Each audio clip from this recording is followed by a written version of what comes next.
conséquences peuvent être de plusieurs ordres, psychiques, physiques, sur le corps ou sur l'esprit en gros. Il peut y avoir des troubles du sommeil, des troubles de l'alimentation, des situations aussi d'évitement par rapport à des choses dans la vie, par exemple prendre sa voiture, conduire, ou être en relation avec d'autres. Parfois ça pose même des vrais problèmes dans les relations au travail, mais aussi dans la vie personnelle. Quand l'agresseur est quelqu'un qui a de l'autorité dans le cadre des études universitaires et duquel dépendrait par exemple le diplôme ou la validation de la formation qui est suivie par l'étudiante en question. Il y a toujours cette emprise-là que le patriarcat a sur nos corps. Des fois, on a tendance à penser que c'est naturel de ne pas avoir la possibilité de faire des choix. Parfois, il y a un grand sentiment de honte et de culpabilité. Les principaux freins, c'est la peur de ne pas être crue. C'est douloureux pour elles de prendre le risque à nouveau d'être confrontées à cette question-là, du déni et voire de la négation de leurs paroles. D'une certaine manière, on va les rendre responsables de la situation et des violences qu'elles ont subies. Donc la peur des représailles peut être aussi une des raisons de ne pas porter plainte. À quoi ça sert ?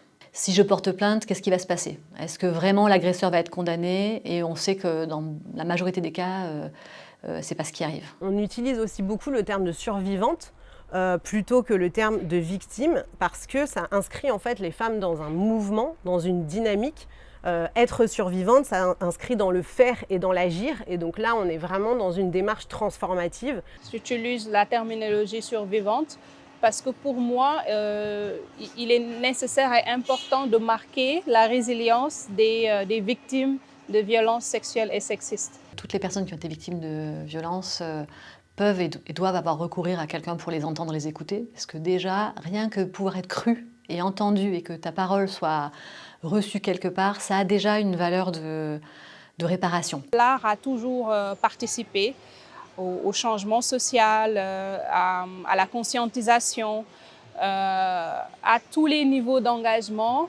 Et les cultures urbaines ont toujours fait cela au Sénégal, ayant cette influence. L'idée, c'était vraiment d'utiliser l'art pour susciter l'espoir et la résilience envers ces survivantes-là qui vivent au niveau de ce centre. Pour elles, c'est vraiment un moyen de guérison. Pour moi, il est important de marquer ce pouvoir-là qu'elles ont de résister et de continuer à vivre et de vouloir continuer à exister dans cette société patriarcale qui nous maintient toutes en quelque sorte dans une situation ou dans un contexte très toxique de violence. Les récits, ils viennent renforcer notre compréhension des déterminants et des mécanismes de la violence, mais aussi des difficultés et des obstacles pour y faire face. Partager ces histoires, ça crée aussi une forte sororité entre ces femmes. Accueillir leurs paroles, finalement, ça va à l'encontre de toute la silenciation qu'on leur impose.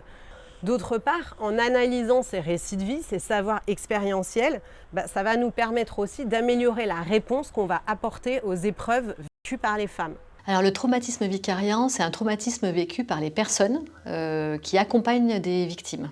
Si on veut endiguer la violence et si on veut mettre fin aux violences sexistes et sexuelles, c'est vraiment une affaire de société. Il faut bien que quelqu'un garde un peu la tête hors de l'eau pour aider les victimes à sortir du traumatisme et de la violence. Ça peut être tout simplement des réunions d'équipe ou des sessions d'analyse des pratiques qui vont à la fois jouer comme un effet cathartique, mais aussi qui vont finalement nous permettre d'améliorer les postures d'accompagnement au niveau individuel et aussi au niveau collectif. On peut aussi mettre en place des pratiques de supervision, de soutien par les pairs, de soutien psychosocial par des spécialistes. Et enfin, on peut aussi organiser des ateliers de décharge émotionnelle où là, chacun va se lâcher sur son ressenti, ses difficultés, tout ce qu'il a entendu, tout ce que ça a créé en lui.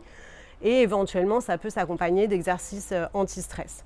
Une affaire d'éducation, de santé publique, une affaire politique éminemment. Et c'est pas seulement aux féministes de gérer ça, mais c'est vraiment à chacun et chacune de prendre conscience de la violence qu'il ou elle peut générer sur les autres ou qu'il ou elle peut recevoir, justement pour pouvoir se soigner.